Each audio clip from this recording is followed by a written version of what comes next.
Bismillahirrahmanirrahim. Assalamualaikum warahmatullahi wabarakatuh.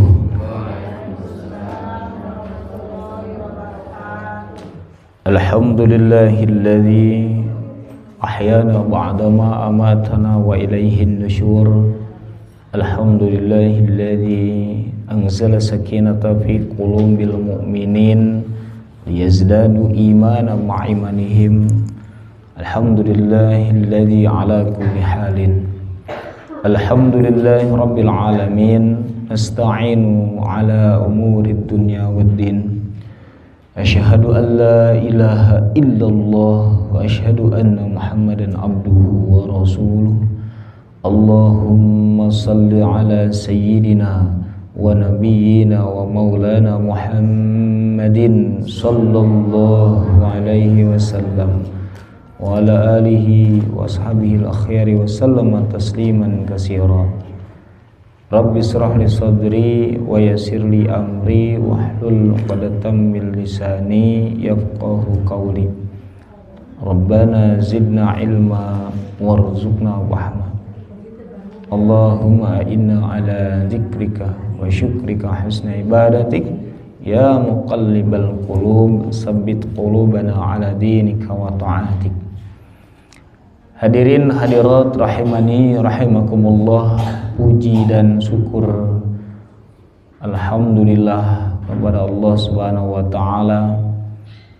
Berkat rahmatnya, kasih sayangnya, kita bisa berkumpul lagi di dalam majelis subuh ini untuk mendekat kepada Allah sampai syuruk.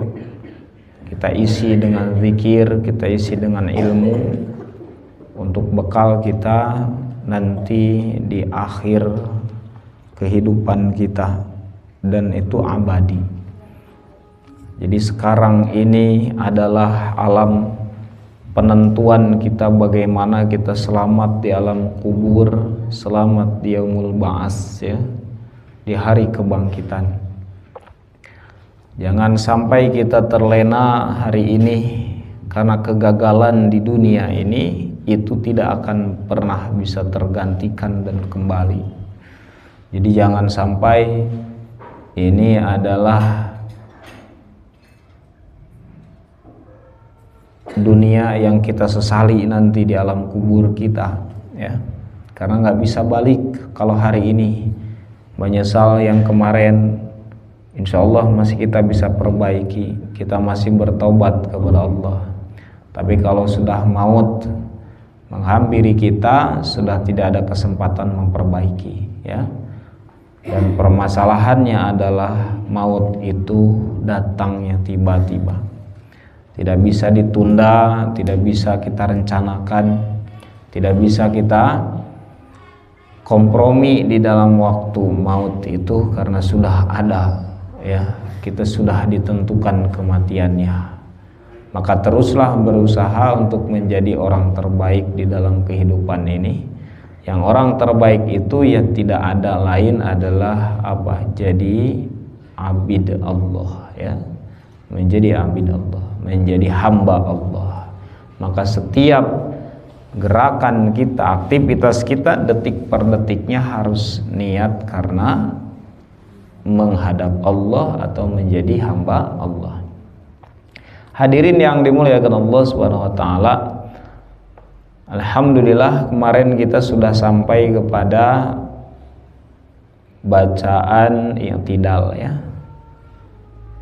Nah, kita lanjut i'tidal itu setelah i'tidal, karena nanti rakaat kedua, ketiga itu kan sama saja sebenarnya.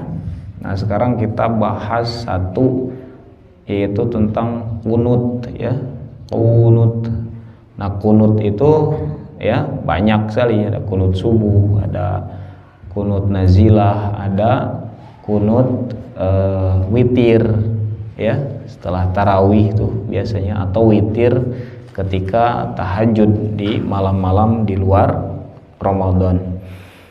Ini harus kita bahas secara pemahaman yang utuh juga, karena masih banyak di dalam kehidupan ini yang simpang siur sehingga membingungkan. Membingungkannya itu bukan karena hukumnya babaliut, tapi kitanya kadang tidak kuat di dalam masalah ilmu. Jadi ketika kita orang nih tukang kunut subuh nih, ketika ada yang ngebinahin goyah biasanya, nah gitu, karena kita merasa tidak punya dalil. Ada yang dalil membid'ahkan, kita goyah kadang, wah kumaha jadi iya teh kumaha. Jadi bingung lagi, padahal nggak usah bingung ya. Kalau apa? Kalau kita sudah punya keyakinan terhadap kunut itu, ya. Karena di Indonesia hari ini ya ada banyak sekali pendapat ya yang terus gencar sekali membid'ahkan kunut subuh terutama. Ya, makanya kita sebagai pelaku kunut subuh harus punya benteng ilmu. Supaya apa? Supaya kita tidak menyalahkan orang, tapi kita tetap yakin dengan apa yang kita lakukan. Jadi kita sedang mendalili ilmu sendiri, amal sendiri, bukan untuk mendalili amal orang. Tapi nanti kita jadi tahu juga dalil orang yang dipakai itu apa, sehingga kita juga toleransi. Ya, gitu. Nah, jadi perbedaan-perbedaannya pun akan kita kupas tuntas ya, supaya kita tidak bingung lagi di dalam melaksanakan. Secara pengertiannya yang namanya kunut itu ya, al-qunut itu adalah apa? Arti bahasanya itu pertama berdiri artinya ya. Artinya berdiri kunut tuh. Salah satunya ada di dalam salah satu hadis, afdhalus shalah tulul qunut ya. Salat yang paling utama itu adalah yang paling lama berdirinya. Nah, ini ya, pakai dalil bisa untuk salat kita bisa.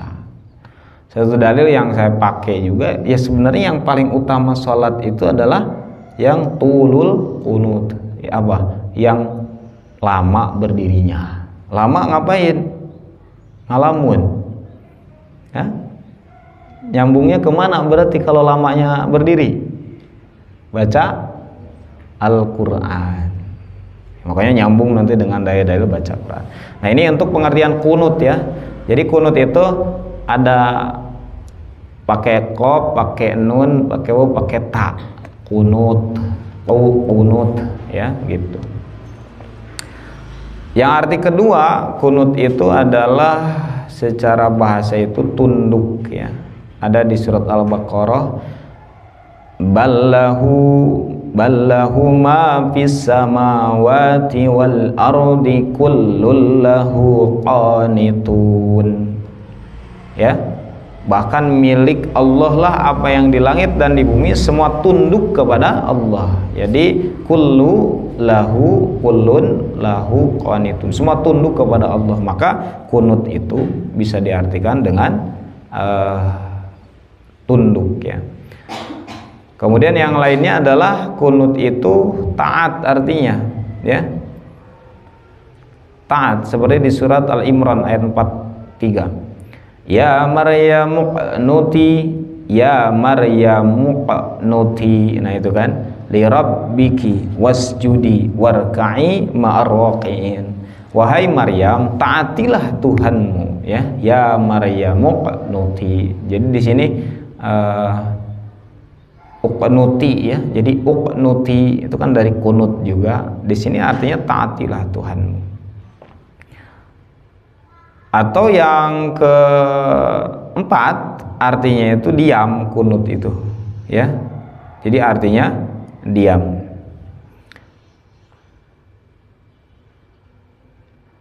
Ada di dalam salah satu hadis itu arti kunut itu diam ya.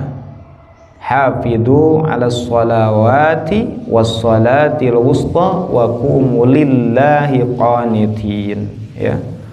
Gitu. Jadi artinya diam di dalam hadis itu.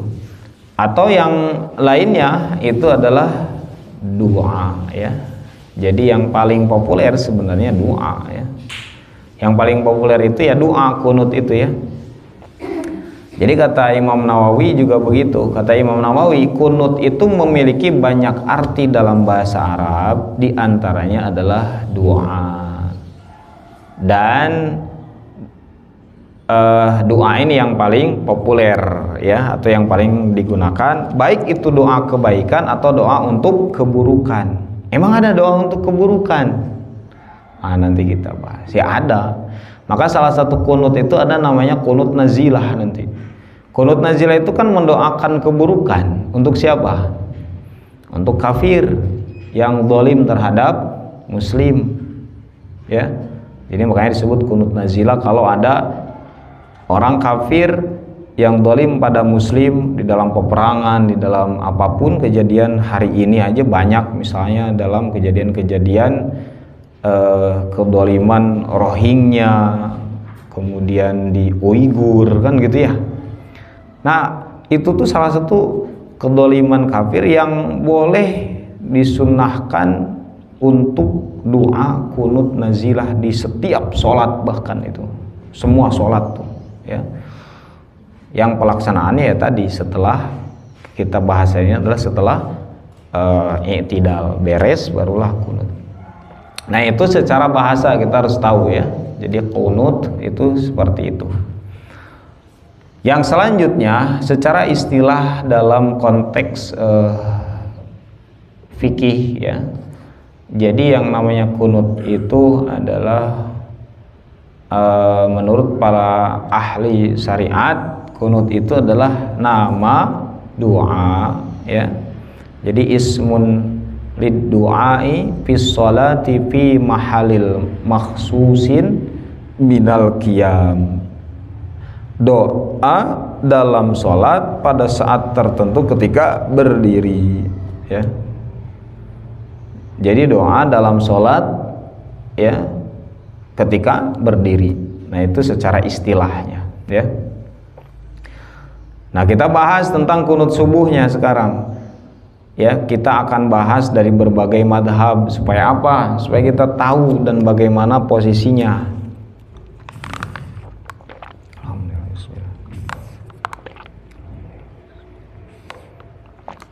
Jadi biar tahu pendapat-pendapat ulama di dalam memandang kunut subuh ini. Jadi supaya tahu ya, dan dalil-dalilnya apa. Jadi nanti kalau sudah tahu itu enak. Ada yang berpendapat bid'ah, kita santai aja.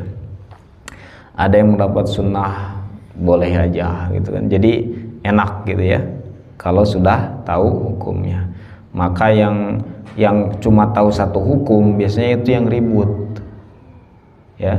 Kalau cuma satu hukum, kalau menganggap hanya ada satu ulama yang berpendapat, nah itu bisa yang ribut, kekeh akhirnya teh. Padahal tidak harus begitu ya di dalam pelaksanaannya. Nah, kita bahas jumhur ulama bagaimana ya di dalam memandang kunut. Sebenarnya secara kesimpulan jumhur ulama atau mayoritas ulama baik dari kalangan sahabat, tabi'in dan imam-imam mujtahid hukumnya adalah sunnah. Jadi mayoritas ulama sebenarnya ya. Jadi mayoritas ulama menyatakan bahwa kunut subuh itu sunnah. Nah, gitu. Kata siapa? Kata Imam Nawawi. Di dalam kitab Majmu'nya beliau mengatakan ini ya, kita ini kan artinya saja. Madhab kami, kata Imam Nawawi, yaitu Imam Syafi'i, bahwasanya kunut itu dianjurkan atau mustahab baik ketika terjadi bencana, yaitu nazilah ya, bencana apa saja ya, atau ketika tidak ada bencana, yaitu kunut subuh, kata Imam Nawawi. Jadi kata Imam Nawawi di dalam hadis Imam Syafi'i itu dianjurkan mustahab baik ketika ada bencana yaitu kunut nazilah atau ketika tidak ada bencana yaitu kunut subuh. Inilah pendapat kebanyakan para ulama salaf, kata Imam Nawawi, dan ulama-ulama setelah mereka atau banyak dari mereka atau jumhur ya. Termasuk kata beliau pendapat ini adalah pendapatnya Abu Bakar As-Siddiq, kemudian pendapatnya Umar bin Khattab, Utsman, Ali, Ibnu Abbas, Al-Bara bin Azib, ya, berdasarkan periwayatan dari Imam Baihaqi dengan sanad yang sahih. Jadi sahabat yang 4 aja itu ya menganjurkan untuk pendapat tentang kunut ini gitu ya. Pendapat ini juga kata Imam Nawawi dikatakan sebagian besar ulama tabi'in. Berarti ulama tabi'in itu ulama-ulama yang bertemu dengan sahabat tapi tidak ketemu Nabi, tabi'in itu ya. Jadi urutannya begitu. Jadi ada sahabat, ada tabi'in. Tabi'in itu yang ketemu dengan para sahabat tapi nggak ketemu Nabi. Kemudian dan ulama-ulama setelah mereka, yaitu tabi'ut tabi'in, yaitu pengikutnya para tabi'in itu. Termasuk di dalamnya siapa? Yaitu Ibnu Abi Laila, Hasan bin Shalih, Malik bin Anas, Daud al-Zahiri, ya. Gitu. Itu menurut Imam Nawawi begitu. Jadi kesimpulan-kesimpulan pendapat kunut itu. Kemudian Al-Hazimi juga berkata dalam kitab Al-I'tibarnya, para ulama berbeda pendapat tentang hukum kunut sholat subuh. Mayoritas ulama dari kalangan sahabat, tabi'in, dan ulama-ulama setelah mereka di berbagai negeri berpendapat adanya kunut subuh. Jadi ada kunut subuh itu, ya, kayak gitu. Kemudian di kalangan ulama 4 madhab yang kita kenal hari ini, ya, yaitu madhab Hanafi, Maliki, Syafi'i, dan Hambali, ya. Jadi ini harus kita tahu juga, yang mengatakan tidak ada kunut subuh adalah siapa? Pertama madhab Hanafi, yang kedua madhab Hanbali atau Ahmad bin Hambal, ya. Kenapa? Karena salah satunya adalah kata mereka, waqala Abdullah bin Mas'udin wa ashabuhu wa Abu Hanifah wa ashabuhu wa Sufyanus Sauri wa Ahmadu la kunuta fis subhi. Abdullah bin Mas'ud beserta para muridnya, katanya, Abu Hanifah beserta para muridnya, ya, Abu Hanifah, kemudian Sufyan As-Sauri dan Ahmad bin Hambal berpendapat tidak adanya kunut dalam sholat subuh. Nah makanya yang sampai sekarang ada yang membid'ahkan sholat subuh, kunut subuh itu biasanya mengikuti madhab Ahmad bin Hambal, ya, kayak gitu.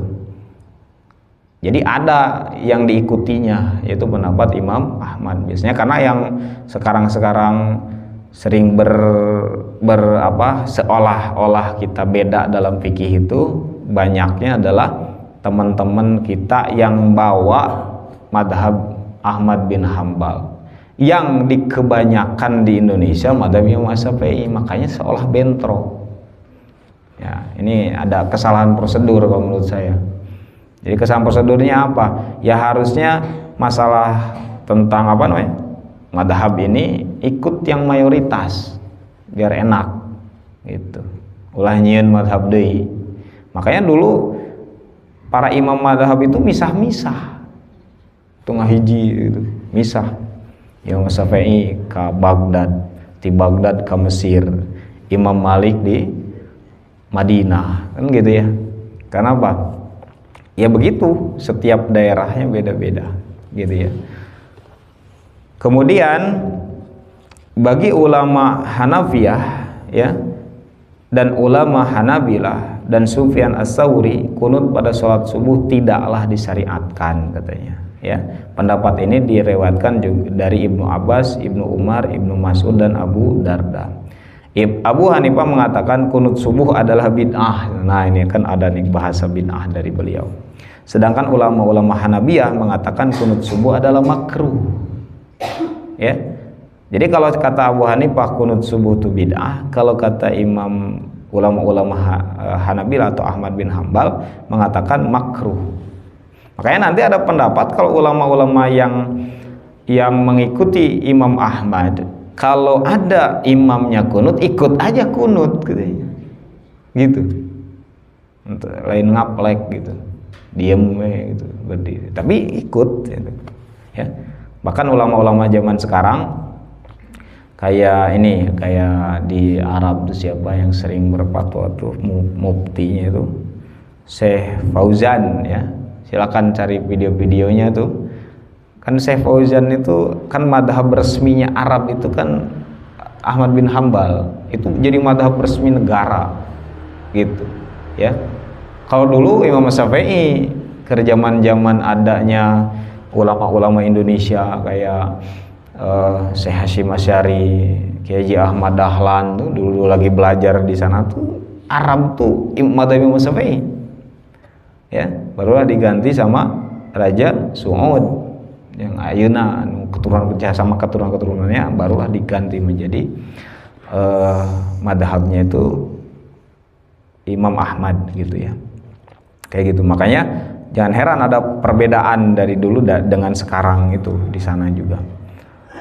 Nah begitu ya, ini kesimpulan-kesimpulannya. Jadi harus kita pahami bahwa ada perbedaan ulama, bukan perbedaan jamaah gitu. Lamun perbedaan jamaah, ya wajar ribut. Ini mah yang berbedanya ulama. Kalau yang berbedanya ulama, tinggal kita mengikutin siapa gitu aja. Jadi yang berbeda tuh bukan kita orang bodoh gitu. Ya, jadi permasalahan mah, jadi kalau ada ribut-ribut yang begini, ente ngikutin siapa? Itu apa? Nah, ente baru pembaliut. Orang mah gampang ngikutin siapa? Ngikutin Imam Syafi'i, udah beres. Ente ngikutin siapa? Ngikutin Imam Ahmad, udah beres. Sok ikutin, saya ikutin. Saya ngikut ini, saya ngikut ini, beres. Nggak usah ngadu dalil. Da geus disimpulkeun ku ulama dalilna mah. Karena orang ieu da kitu istilahna mah lamun kita ada yang mempertanyakan dalam kehidupan sehari-hari. Tapi kita sebagai pelaksana, pengamal kunut, maka harus tahu supaya apa, lebih yakin ketika ada yang membenarkan, kita tuh yakin juga karena ada dalilnya, ya. Nah, ini kita bahas dulu dari yang kontranya ya, yang kontra supaya hafal. Tahu minimal kita ininya. Jadi yang kontra terhadap kunut subuh ini memang salah satunya ada hadis dari Anas bin Malik ya. Anas bin Malik anna Rasulullah sallallahu alaihi wasallam qanata syahran yad'u 'alal ahya'in min ahya'il arabi summa taraka. Ya. Summa taraka. Kata dari Anas bin Malik radhiyallahu anhu bahwasanya Rasulullah sallallahu alaihi wasallam melakukan kunut selama 1 bulan, mendoakan keburukan pada beberapa orang Arab kemudian meninggalkannya. Nah gitu kan. Tapi kan sebenarnya ya nanti dibahas oleh di dalam mazhab Imam Syafi'i eta mah kunut nazilah kan. Tapi ini dipakai dalil. Nabi memang pernah gitu, tapi setelah itu meninggalkannya. Itu hadis pertama yang jadi dalil orang yang kontra kunut subuh. Jadi kunut deui istilah nama tidinya, atau menafsirkannya bahwa konteksnya dari hadis Anas bin Malik itu adalah kunut subuh ya. Nah, itu dalilnya ya, kita harus terima dalil dan pemahamannya. Kemudian ada lagi yang lain hadisnya dari Sa'ad bin Tariq bin Hashim, beliau berkata, aku bertanya pada bapakku, yaitu Tariq bin Hashim ya, wahai bapakku, sesungguhnya engkau telah sholat bersama Rasulullah ya gitu, kemudian bersama Abu Bakar, bersama Umar, bersama Utsman dan bersama Ali di Kufah selama 5 tahun. Ya, jadi bapaknya ini ya Tariq bin Hashim ini sahabat yang ada bersama mereka gitu. Kemudian anaknya kan bertanya, apakah mereka itu melakukan kunut? Kata anaknya ini. Kemudian bapakku menjawab Tariq bin Hashim itu, wahai anakku, kunut itu adalah muhdas katanya. Muhdas. Apa artinya? Perkara baru. Nah gitu aja sebenarnya. Di hadisnya itu muhdas ya gitu. Yang biasa perkara baru disebut bid'ah kan gitu. Diinikannya disimbolkannya. Padahal di dalam hadis At-Tirmidzi-nya itu sampai situ aja, bahwa katanya itu adalah qala ai bunayya muhdas ya, wahai anakku, kunut itu perkara baru, gitu ya sampai situ. Nah itu salah satu yang jadi ditafsirkan juga oleh para ulama-ulama yang tidak yang membedahkan kunut, bahwa dari hadis ini dikatakan kunut itu ya hal baru gitu, kayak gitu ya, bukan intinya kayak bukan dari Nabi gitu, karena tadi udah sholat dengan Nabi, Abu Bakar, Umar, Utsman bersama Ali juga di Kufah gitu ya. Nah itu hadis berikutnya ya. Kemudian nah ada lagi hadis yang lain nih yang kontra terhadap kunut subuh adalah dari Abdullah bin Mas'ud ya, kata beliau, qala ma qanata Rasulullah sallallahu alaihi wasallam fi syai'in min shalawatihi ya. Jadi katanya Rasulullah itu tidak pernah sekalipun melakukan kunut pada sholat-sholatnya gitu ya, secara umum begitu ya ininya bahasanya ya, tidak pernah gitu.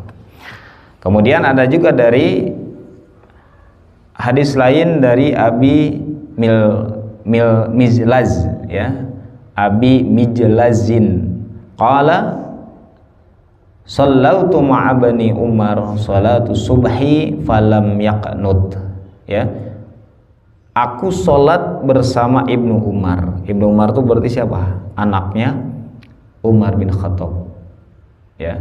Jadi kata Abu Mijlaz ini, saya itu sholat subuh bersama Ibnu Umar, yaitu anaknya Umar bin Khattab. Jadi beliau jadi imam tuh Ibnu Umar tuh. Kemudian kata beliau falam yaqnut, beliau tidak membaca kunut gitu. Faqultu li Ibni Umar, kemudian maka aku bertanya kan kepada Ibnu Umar itu, mengapa engkau tidak berkunut? La araka naqnutu ya, aku la ahfaduhu an ahadin min ashabina, aku tidak mengingatnya dari seorang pun dari sahabat kami. Itu bahasanya. Jadi la ahfaduhu an ahadin min ashabina, aku tidak mengingatnya dari seorang pun dari sahabat kami. Nah, itu dipakai dalil. Jadi tapi walaupun di sini banyak tafsir kan sebenarnya, aku tidak mengingatnya karena bisa jadi pohon ya kan bahasana, la ahfaduhu, saya tidak mengingatnya ya. Itu kata Ibnu Umar. Bukan di sini juga tidak jelas mengatakan bahwa kunut deh, tapi saya tidak mengingatnya. Bisa jadi ya poho. Kan gitu ya? Gitu. Tapi ini dipakai dalil oleh yang tidak kunut untuk menjadikan bahwa tidak ada. Karena apa? Ibnu Umar aja nggak ada. Ya, nggak ada ininya. Nggak ada kunutnya, tidak mengingatnya. Hadis lainnya apa? Ada juga dari Abdullah bin Abbas, bahkan langsung mengatakan ani bani Abbas annal kunuta fi salati subhi bid'atun, katanya. Dari Ibnu Abbas beliau berkata sesungguhnya kunut subuh adalah bid'ah gitu. Ya, jelas tuh dari Abdullah bin Abbas. Kalau ibu-ibu bapak-bapak dipakai dalil ini terus menerus, ninggalin kunut subuh besok-besok, wah bid'ah cek Ibnu Abbas. Ibnu Abbas itu ulamanya para sahabat itu. Kan ini juga yang beredar di dalam. Jadi kalau yang beredarnya adalah pembahasan lengkap itu sebenarnya nggak masalah. Ini yang diedarkan kayak di media sosial itu adalah kutipan hadis Ibnu Abbas kayak gini, bahwa apa? Sesungguhnya kunut subuh adalah bid'ah. Kan nanti jadi liur. Iya nanti ada penjelasan ke hanapna dari kutipan hadis-hadis nu tadi. Ceplok, kemudian diedarkan satu-satu tentang hadis-hadisnya. Itu kan membingungkan umat jadinya. Orang-orang yang selama ini kunut subuh dibid'ahkan dengan dalil, ada hadisnya tapi tidak ada penjelasannya, kan makin membingungkan umat ini kan gitu. Makanya disinilah perlu kita mengkaji supaya tahu di mana letak perbedaannya ya. Satu lagi nih hadis dari yang tidak kunut ya, yaitu dari Ummu Salamah ya. Dari Ummu Salamah, naha Rasulullah sallallahu alaihi wasallam anil kunuti fi fajr. Rasulullah melarang melakukan kunut subuh. Nah, kata Ummu Salamah di hadis Al-Baihaqi gitu ya. Nah, itu kan jelas, apalagi ini misalnya ini diedarkan aja ya. Ya, hadis ini diedarkan Rasulullah melarang melakukan kunut subuh. Ini yang sok kunut subuh, isukna bingung. Tapi sekarang kan memang begitu ya ininya. Gaya-gaya kutipan hadis sebarkan ke media sosial. Akhirnya nusok kunut jadi we ngabidahkeun tarara we ayeuna mah eta cenah. Ieu naon teh bid'ah cenah. Cek ieu Ibnu Abbas, cek Ummu Salamah dan lain sebagainya. Nah, gitu. Nah, jadi yang harus kita pahami dari titik ini adalah bahwa memang banyak tadi sekitar 5 hadis yang menyatakan tentang tidak adanya kunut subuh. Ya, kita terima hadis-hadisnya, kita terima pemahamannya. Nah, sekarang dalil yang mendukung mana? Nah, kita bahas kan ada juga gitu ya yang mendukungnya. Banyak juga gitu. Yang pertama, hadisnya ini ya. Salah satunya dari pendapat kita ambil dari Imam Nawawi. Jadi Imam Nawawi itu salah satu ulama mazhab Imam Syafi'i, dia wafat di 676 Hijriah. Jadi kata Imam Nawawi, ulama kami ya Imam Syafi'i, ulama Imam Syafi'i berhujah dengan hadis Anas bahwasanya, nah jadi di dalam hadis yang disampaikan oleh Imam Nawawi tentang tadi, tentang yang Anas, jadi hadisnya sama, cuma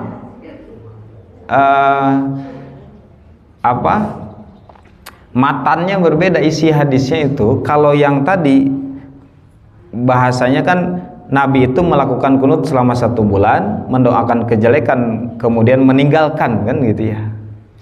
Tapi hadis yang nyampe ya kepada Imam Syafi'i atau dipakai oleh Imam Syafi'i ada kelanjutannya. Adapun kunut subuh maka beliau tetap melakukannya sampai wafat.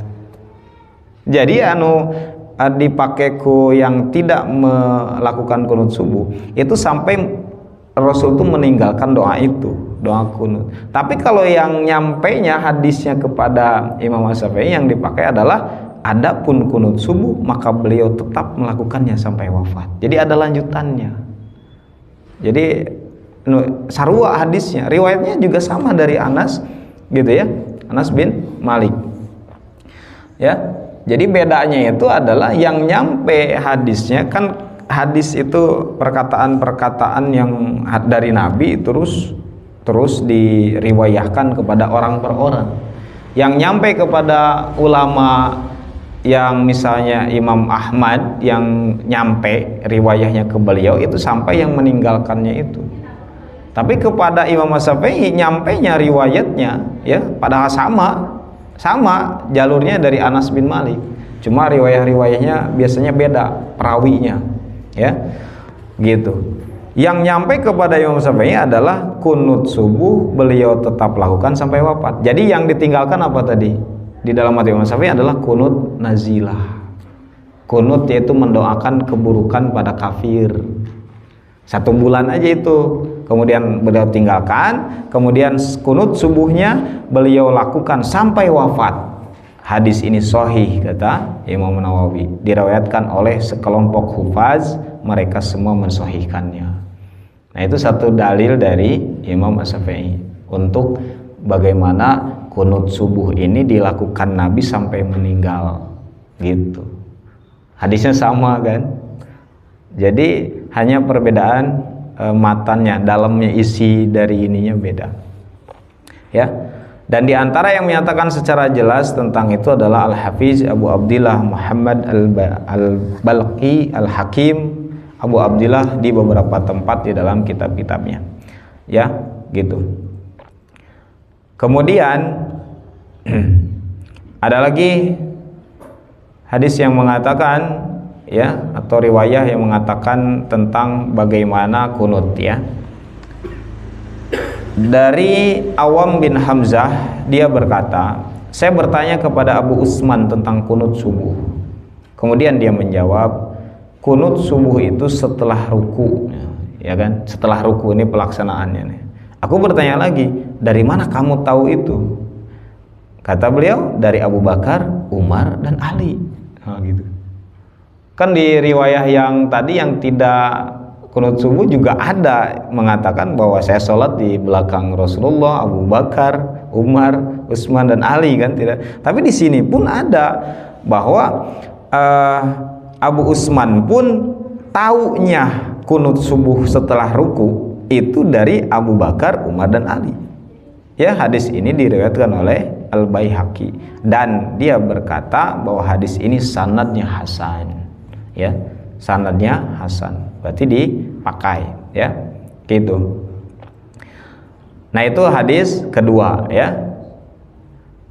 Yang selanjutnya, ya, dari Abdullah bin Maqil, ya, dari Abdullah bin Maqil, qala qanata Aliyu radhiyallahu anhu fil fajri. Nah, jadi kalau tadi kan ada hadis bahwa beberapa sahabat mengatakan Ali itu tidak kunut, kan.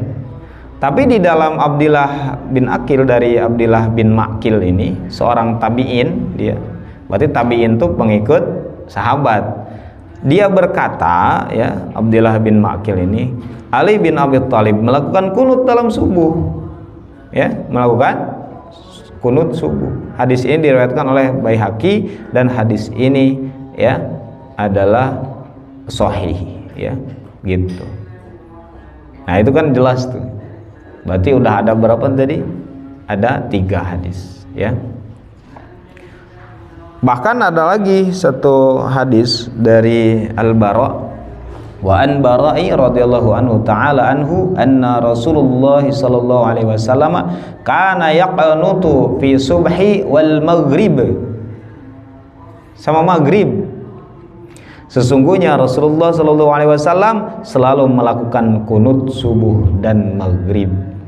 Hadis riwayat Muslim. Ini di hadis riwayat Muslim ya adanya. Ya, bahkan di dalam maghrib. Nah, kalau di rumah saya itu 5 waktunya ada kunutnya tuh, ya. Karena salah satunya kata guru kami itu, kunut nazilah itu menjadi sunnah setiap saat karena umat muslim selalu ada di dalam kedoliman sampai akhir zaman. Betul nggak sekarang?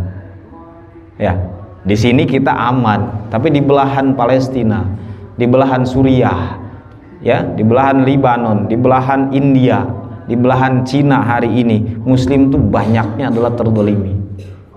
Maka kita sebagai muslim lagi kunut nazilah ini menjadi sangat dianjurkan, ya.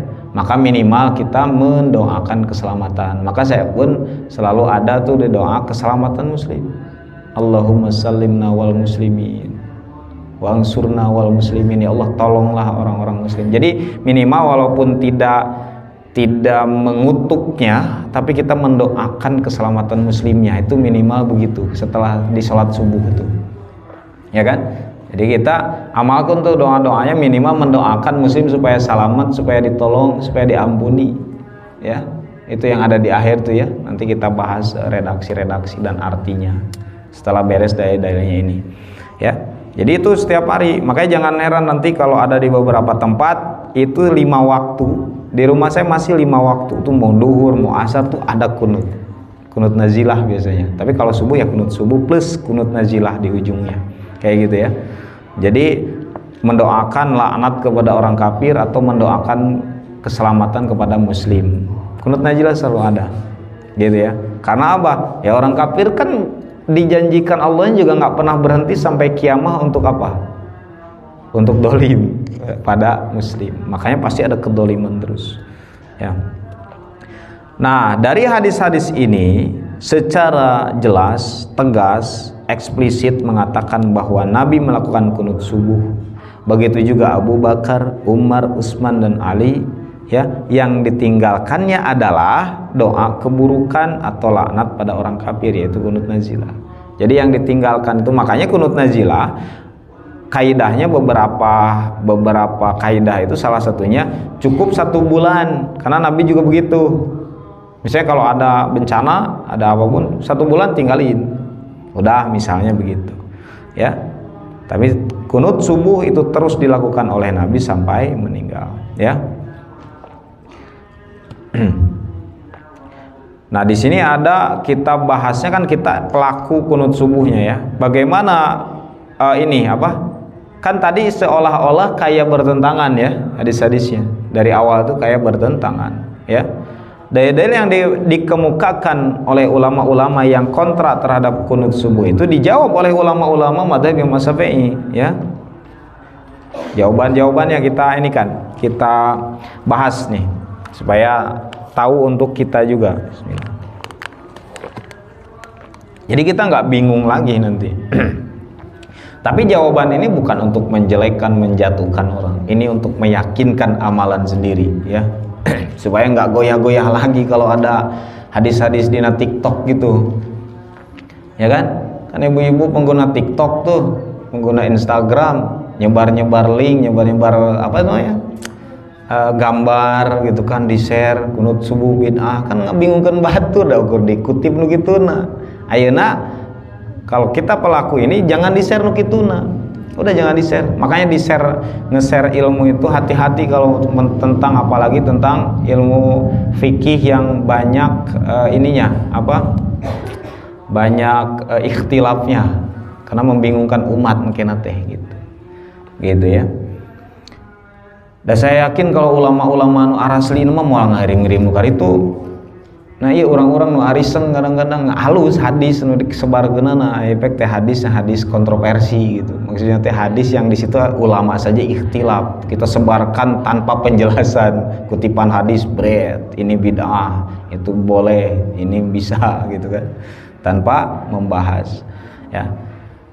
Nah, ini ulama-ulama madzhab Imam Syafi'i membahas tentang hadis-hadis yang sudah dikemukakan oleh yang kontra itu. Jawaban atas hadis Anas dan hadis Abu Hurairah yang berbunyi kemudian Nabi meninggalkannya, maksudnya adalah doa meninggalkan keburukan dan laknat atas orang-orang kafir, bukan meninggalkan kunut subuhnya. Nah, ini jawaban para ulama madzhab Imam Syafi'i yang tadi dibahas tadi, ya. Jadi maksudnya meninggalkan kunut nazilah, meninggalkan kunut yang melaknat, tetapi tetap melaksanakan kunut subuh gitu. Penafsiran ini sangat kuat karena hadis Anasnya itu berbunyi Nabi tetap kunut sampai kunut subuh sampai wafat, ya. Tapi kan di dalam itunya, di dalam hadis yang dipakai di atas itu tadi tidak sampai ada Nabi tetap kunut sampai wafatnya, hanya meninggalkannya, udah sampai situ. Jadi beda kalimatan ieu masa potong anu di madzhab Imam Syafi'i mah aya lanjutana. Nah gitu, ya. Gitu. Maka di dalam madzhab Imam Syafi'i itu yang namanya hadis itu dikompromikan di antara dua hadis tersebut, ya. Jadi ada hadis yang tadi sampai meninggalkan Nabi, ada satu hadis lagi yang sampai Nabi tetap kunut sampai wafat. Maka dikompromikan oleh madzhab Imam Syafi'i. Jadi hasilnya adalah berarti yang subuh itu tetap dilakukan oleh Nabi, ya kan? Gitu. Karena yang panjang ini yang dipakai gitu, bukan yang sepotong, berarti yang utuh yang dipakainya gitu hadisnya itu. Kemudian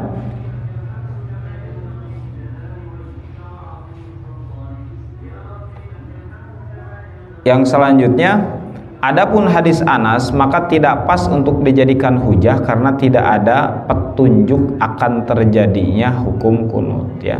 Adapun ucapannya kemudian Nabi meninggalkannya, maksudnya adalah meninggalkan doa keburukan atas orang-orang kafir. Ini menurut Al-Hazimi, ya. Jadi menurut ulama Al-Hazimi sama ya. Jadi nabi itu adalah meninggalkan hanya doa keburukan atas orang-orang kafir, bukan meninggalkan kunut subuh. Kemudian beliau menjawab juga, apa yang kalian pegang teguh sebagai dalil nas kunut subuh adalah sebagian dari hadis ya. Seandainya kalian mencari keutuhan hadis akan nampak jelas salahnya tuduhan yang mengatakan bahwa kunut subuh itu bid'ah. Jadi oleh Al-Hazimi ini ya memperkuat bahwa kunut subuh itu ada ya, kayak gitu. Jadi intinya dari jawaban ini adalah di madzhab Imam Syafi'i tetap menggunakan kunut subuh ya, dengan dalil yang tadi Anas bin Malik ya. Kemudian jawaban atas yang Sa'ad bin Thoriq bahwa riwayat-riwayat yang menetapkan kunut subuh itu banyak ya, pada mereka ada tambahan informasi dari apa yang diketahui oleh Thoriq bin Asim, maka wajib mengunggulkan riwayat mereka ya. Jadi riwayat-riwayatnya ada perbedaan riwayat. Jadi disinilah yang harus kita ketahui, perbedaan-perbedaan riwayat dan menyimpulkan hukum ini harus kita maklumi. Makanya kita pakai yang mana saja ya. Hari ini kalau kita madzhab Imam Syafi'i, pakai saja yang madzhab Imam Syafi'i ya. Kenapa? Ya kita ngikut kan, dari dalil-dalilnya juga sangat jelas gitu ya. Bahkan mengatakan bahwa di dalam madzhab Imam Syafi'i dibahas hadis Ibnu Mas'ud itu hadisnya itu dhaif, lemah gitu ya. Gitu, yang menyatakan bahwa kunut subuh itu bid'ah, lemah kata madzhab Imam Syafi'i. Jadi yang dipakai makanya yang dari Anas itu gitu ya. Jawaban atas yang Ibnu Umar. Yang Ibnu Umar, adapun hadis Ibnu Umar, maka beliau belum mengetahui tentang hadis kunut dan dia lupa yang tadi. Karena yang Ibnu Umar itu tadi dia menyatakannya kan lupa gitu. Saya tidak ingat gitu. Saya tidak ingat. Maka kata para ulama juga gitu. Hadis Ibnu Umar itu beliau mengetahui tentang hadis kunut atau dia lupa. Sedangkan Anas bin Malik, Al-Bara, Al-Azib dan selain mereka berdua mengetahuinya, maka diunggulkan yang hafal. Jadi yang diunggulkan itu yang hafalnya, bukan yang lupanya gitu kata para ulama. Karena kan Ibnu Umar mengatakan kan dia tidak ingat. Tidak ingat gitu. Tapi kalau yang Anas bin Malik sama Al-Bara ya, dan banyak lagi sahabat yang mengetahuinya, berarti yang diunggulkan adalah yang tahu. Nah itu yang dipakai oleh madzhab Imam Syafi'i ya hadisnya. Jadi yang lupa nggak di ini. Model misalnya ada di sini 3 orang ingat anu orang poho, kira-kira nu adek dipakai jadi argumen kita nu ingat atau nu poho gitu. Kan nu inget nu tiluan, nu poho mah bae da ya nu inget. Berarti permasalahannya bukan tidak adanya tapi poho. Nah gitu ininya ya, apa alasannya gitu hadis-hadis itu. Kemudian yang Ibnu Abbas kan membid'ahkan tuh tadi ya. Nah dijawab oleh para ulama di sini, jawaban atas hadis Ibnu Abbas adalah bahwa hadis tersebut dhaif, sangat lemah. Nah gitu. Ini kan berarti tentang ilmu hadisnya juga. Jadi ada yang menyatakan ilmu hadis tentang hadis Ibnu Abbas yang menyatakan kunut subuh tadi bid'ah itu sahih, tapi di dalam madzhab Imam Syafi'i justru itu namanya dhaif jidan. Dhaif jidan itu sangat lemah ya. Jadi hadis ini telah diriwayatkan oleh Al-Baihaqi dari riwayat Abi Laila Al-Kufi. Beliau berkomentar hadis ini tidak sahih karena ada periwayah namanya Abi Laila. Matruk itu adalah orang yang tidak diambil riwayahnya. Jadi dalam ilmu hadis salah satunya itu kalau ada satu orang yang cacat di dalam riwayahnya dan dia tidak diambil, orang ini tuh riwayat-riwayatnya ditinggalkan. Nah itu jadi dhaif hadisnya. Ya, maka disebutnya juga sini dhaif jidan, yang sangat lemah ya. Kenapa? Karena ada orang yang matruk tadi, tidak diambil riwayahnya. Tidak diambil riwayahnya tuh banyak alasannya. Ada yang karena terkenal kefasikannya, suka bohong, pelupa akut. Kalau orang yang pelupa terus, itu nggak diambil hadisnya karena bisi poho kan di hadis-hadisnya. Jadi kalau ada riwayah ini dari sini, dari sini, dari sini, di tengah-tengahnya ada orang yang itu, biasanya riwayah ini menjadi lemah, doif. Nah itu kan sedikit belajar tentang doifan, sohihan kayak gitu ya, tentang hadis itu. Nah makanya jawaban para ulama Imam Syafi'i tentang hadis yang Ibnu Abbas membid'ahkan itu doif, karena ada tadi siapa? Abi Laila Al-Kufi. Ada satu orang nama yang di situ matruk, yang tidak diambil riwayahnya. Kemudian yang terakhir, jawaban atas Ummu Salamah yang tadi. Ummu Salamah juga kan membid'ahkan. Jawaban atas hadis Ummu Salamah adalah bahwa hadis tersebut juga lemah, kata Imam Syafi'i, karena berasal dari riwayah Muhammad bin Ya'la dari Anbasah bin Abdurrahman dari Abdullah bin Nafi dan dari bapaknya dari Ummu Salamah.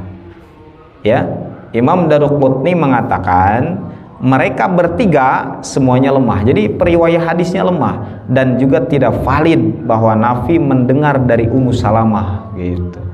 Sebenarnya panjang tuh ininya, bahasan-bahasan tentang perawi itu. Tapi ini ada kesimpulannya dari ulama. Tapi kira-kira ketahuan kan kita ilmunya. Jadi perbedaan-perbedaan hadis itu, kesimpulan hadis itu salah satunya adalah tentang doif, sahihnya hadis. Nah, jadi ulama-ulama Imam Syafi'i udah punya dalil juga untuk ngebahas dalil yang dipakai untuk ngebid'ahin sebenarnya dari dulu. Salah satunya ini dibahas.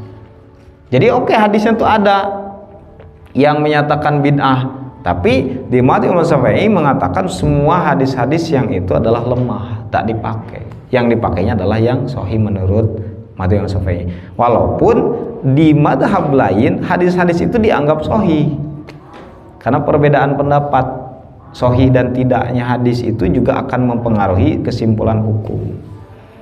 Nah di sini terang sekali sebenarnya. Nah makanya udah, kalau kita sekarang adalah pelaku dari kunut subuh, udah makin yakin ya bahwa iya dalilnya ada yang berbeda, dalilnya ada yang membid'ahkan, tapi kita pakai yang mensahihkan dan tetap mensunnahkan kunut subuh karena dalilnya sangat jelas. Ya walaupun kita tak hafal hadisnya hari ini, nggak apa, yang penting hafal penjelasannya, urunutannya gimana ya, gitu. Dan nggak waktu dia ngapalkan hadisnya kita mah. No penting apa? Tahu saja hukumnya, kesimpulan hukumnya. Penting atur hadis-hadisnya ada, kemudian hukum kesimpulannya apa, pelaksanaannya gimana. Yang kita perlukan mah begitu sekarang itu, ya di zaman yang serba cepat ini, karena kita mah harus praktis ya. Nah itu kira-kira ya dari berbagai kontroversi tentang kunut ya. Insyaallah kira-kira kalau ada yang membid'ahkan lagi akan bingung lagi nggak? Tujuannya tuh saya mah begitu, supaya ketika ada hadis-hadis yang tersebar itu kita nggak bingung lagi, udah abaikan aja gitu. Dan kitanya ulah nge-share deui, ulah bingung deui. Kunut subuh jadi kumaha, ulah gitu deh, itu maksudnya. Dengan pembahasan ini kita udah yakin aja dengan apa yang kita lakukan, ya kunut subuh gitu ya. Jadi mana yang ngabidahkeun ya naon mah secara lisan juga misalnya ya mangga gitu, ari bade ngamalkeun eta mah, abi bade ngamalkeun ieu gitu. Jadi ulah bingung deh, nggak usah didebat, nggak usah apa. Karena ulama aja udah berbeda, ngapain kita orang bodoh nanti kita sama-sama orang pengikut madhab gitu ya, gontok-gontokan masalahnya. Ulama saja yang berbeda tiba heula. Imam Ahmad bin Hanbal dengan gurunya madhab Imam Asy-Syafi'i saja berbeda, ulama sekelas ulama. Ya udah aja kita ngikutin yang mana, kan mereka udah berbeda. Ulama loh yang berbedanya, bukan kita. Nggak bisa disatukan makanya. Jadi nggak usah berharap mau menyatukan perbedaan pendapat hari ini tuh, jangan. Ulama yang mumpuni di bidangnya ya dah berbeda, kita mah cuma ngikutin aja. Jadi jangan ngarep misalnya wah kurang hijikeun anu tara kunut jeung anu sok kunut, nggak bisa. Yang bisa itu adalah dihijikeun hatena supaya saling menerima gitu. Ayo di anu tara kunut nih dengekeun dalil ti saya. Engke tuh eta ge, hei anu sok kunut nih dengekeun. Jadi pak denge-denge gitu mah. Tapi lamun kieu mah, nah ini ada, sok mangga ayeuna mah dua aya dalil, silakan saling masing-masing beres. Jadi jangan harap bisa menyatukan ya. Jangan harap bisa menyatukan perbedaan pendapat karena ulama yang ahlinya aja udah berbeda pendapat. Ya kita orang bodoh kayak gini yang ngapain menyatukan. Makanya apa yang harus kita lakukan? Toleransi. Nah, toleransi dalam fikih tuh kayak gini. Udah tahu dalilnya, udah tahu permasalahannya, kita toleransi. Jadi kita nggak bingung, orang nggak bingung. Itu pas saya jadinya kan kayak gitu. Kita punya dalil, mereka punya dalil, kita ikutin mana yang kita yakini, udah beres gitu. Kayak gitu ya. Insya Allah, mudah-mudahan ya ini posisi kunut ini secara hukumnya kita tidak bingung lagi ya. Jadi kalau ada beredar hukum-hukum bid'ah dan sebagainya tentang kunut subuh, maka kita udah tahu, udahlah itu udah saya kaji, udah saya paham, jadi saya mau tetap melakukan kunut subuh. Jadi nggak bingung lagi ya, karena sering ada yang masih bingung kita ya, terutama kita yang dulunya ya cuma pelaksana, jarang mengkaji kan. Jadi pelaksana itu artinya ya kunut subuh tiba heula ti orok ti leutik, tapi jarang. Dan saya di sini tidak bermaksud hanya dari satu sisi, makanya supaya kita tahu ya bukan kunut subuh sunnah yang lain justru salah, enggak. Kita justru ngebentuk kita saling memahami gitu ya. Jadi ada manfaatnya enggak sekarang kita mencaci orang yang enggak kunut? Yang enggak ada manfaat kan? Kenapa? Kita tahu mereka juga ada dalilnya. Mereka menggunakan dalil lain. Bahkan imam madhab sekelas Imam Ahmad bin Hambal, kita harus terima pendapatnya karena beliau ulama gitu. Jadi lain dari orang kamari sore berpendapat tentang kunut itu bukan orang ayeuna, jadi nggak usah berdebat ya, kita serahkan saja. Dan itu yang secara pribadi saya lebih toleran pada orang itu, dengan mengetahui dalil orang lain kita itu jadi toleransi ya. Kita jangan pandang ketika ada orang berpendapat begini, oh ini ngikutin Imam Ahmad nih, jadi saya ininya tuh ke Imam Ahmadnya, ini kan Imam Ahmad kan ulama, udah kita terima gitu ya, bisa berdebat dengan orangnya. Oh ya udah, mau ikutin Imam Ahmad mah monggo silahkan gitu, kayak gitu ya. Wallahu a'lam bishawab ya. Nanti besok kita kembali ke bacaan kunutnya. Ini hukum-hukumnya supaya kita insya Allah makin yakin melaksanakan kunut subuh. Nah itulah perlunya ilmu itu ya. Ilmu itu untuk keyakinan kita di dalam beramal. Karena kalau ilmunya nggak kuat, amalnya juga mau kuat ya. Isuk-isuk bisi lemun beredar kunut subuh bid'ah, kita teh jadi terpengaruh ke pas kunut subuh teh teu ada roa gitu. Atau mau kadinya deui cenah naon di dieu mah ya kunut bid'ah, karena bid'ah itu dolalah itu pinar kan gitu nyambunganna biasanya kan ngeri atuh. Pasti orang anu kunut dikitukeun pasti kan ngeri. Kunut teh bid'ah itu dolalah, sesat, dolalah itu tempatnya di neraka, kan sieun orang tuh jadi mikir gitu mah ya kan, gitunya dari yang sering ada di dalam internet tuh ya. Bagi orang awam tuh wah itu mengerikan gitu kan, maknya orang ibadah kieu jadi masuk neraka gitu di dalam subuh. Makanya banyak yang meninggalkan tuh gara-gara di itu bahasan-bahasan sepotong hadis-hadis ya gitu kan, tidak tuntas ya. Ini saja bahasannya sebenarnya banyak, udah saya persingkat. Yang penting tujuan utamanya adalah kita menjadi yakin dan tidak menyalahkan orang lain yang berbeda dengan kita sendiri. Wallahu a'lam ya. Baik, kita lanjutkan bacaan kita. Surat kemarin teh apa? Fusilat.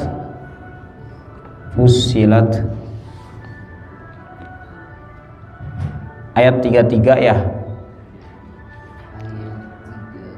33. Waman ahsanu. Nah, ini ada ayat sajdah. Nah, kita nanti sujud ya. kita sujud. A'udzu billahi minasyaitonir rajim. Bismillahirrahmanirrahim. Nawaitu taqarruba ilallah wa amalan shalihatul Fatihah. A'udzu billahi minasyaitonir rajim. Bismillahirrahmanirrahim. Alhamdulillahi rabbil alamin. Ar-Rahmanir Rahim. Maliki yaumiddin. Iyyaka na'budu wa iyyaka nasta'in. Ihdinas siratal mustaqim. Siratal ladzina an'amta 'alaihim ghairil maghdubi 'alaihim waladdallin. Amin.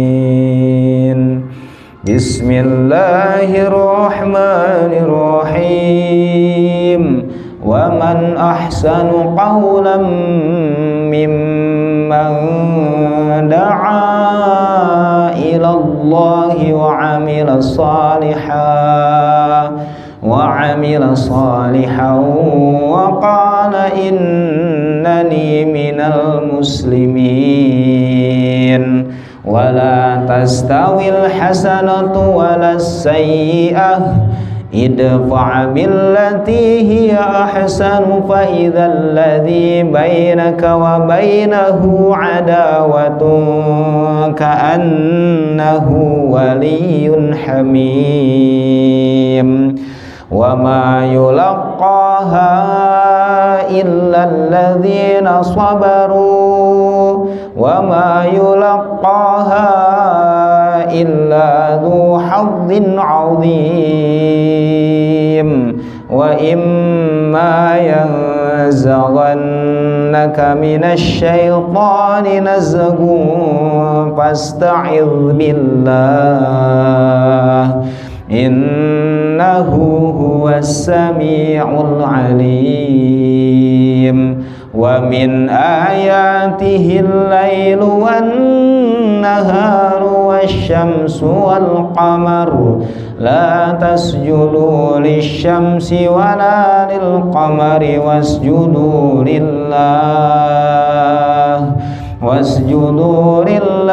alladhi khalaqahunna in kuntum iyyahu ta'budun. Fa in istakbaru falladhina inda rabbika yusabbihuna lahu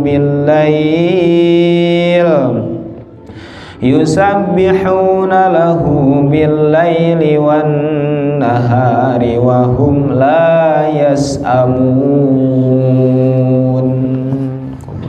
Astagfirullah.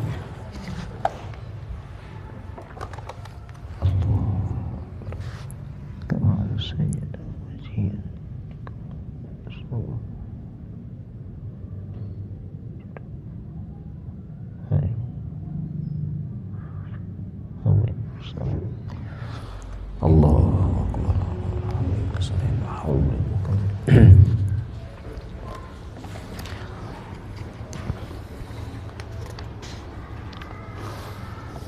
Wa min ayatihi annaka taral arda khashi'atan fa idza anzalna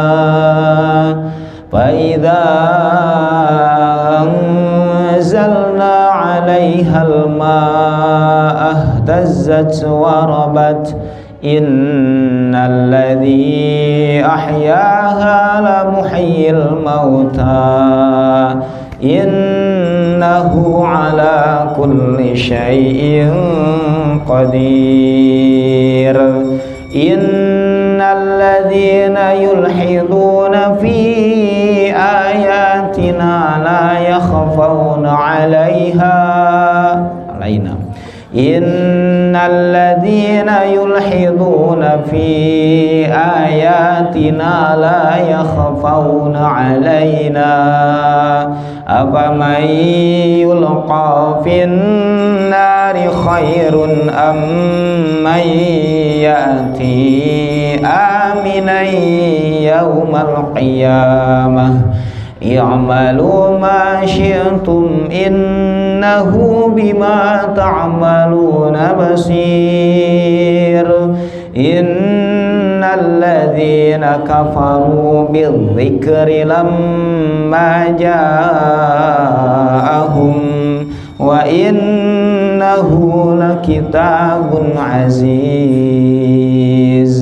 la ya'tihil batilu min bayni yadayhi wala min khalfihi tanzilum min hakimin hamid ma yuqalu laka illa ma qad qila lirrusuli min qablik inna rabbaka ladhu maghfiratin wa dhu iqabin alim walau ja'alnahu qur'anan a'jamiyyan laqalu laula fussilat ayatuh.